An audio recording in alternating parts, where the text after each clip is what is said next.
কবিগুরু রবীন্দ্রনাথ ঠাকুরের লেখা দীপক। আমি ভিক্ষা করে ফিরতেছিলে গ্রামীণ পথে পথে, তুমি তখন চলেছিলে তোমার স্মরণরথে।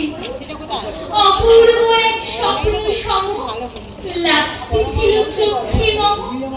কি বিচিত্র শোভা তোমার, কি বিচিত্র সাজ।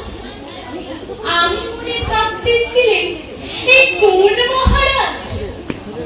আজ শুভক্ষণে রাত পকালো, ভেবেছিলেন তবে আজ আমারে দাঁড়ে দাঁড়ে ফিরিতে নাহি হবে। বাহির হতে নাহি হতে কাহার দেখা পেলে পথে। চলিতে রাত ধন ধান্য ছড়াবে দুই ধারে। মুঠা মুঠা কুড়িয়ে নেব নেব ভারী ভারী। দেখি সহসা রথ থেমে গেল আমার কাছে এসে। আমার মুখ বানিয়েছে নামলে তুমি হেসে। দেখে মুখের প্রসন্নতা চুরিয়ে গেল সকল ব্যথা। হেমকালে কিসের লাগে তুমি অবশ্যা। আমার কিছু দাও গো বলে বাড়িয়ে দিলে হাত।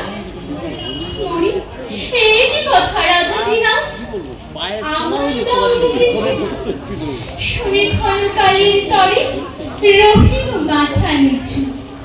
তোমার কি বা অভাব আছে ভিখারি ভিক্ষুকের কাছে।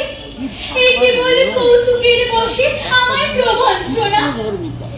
ঝুলি হতে দিলেন তুলে একটি ছোট কণা।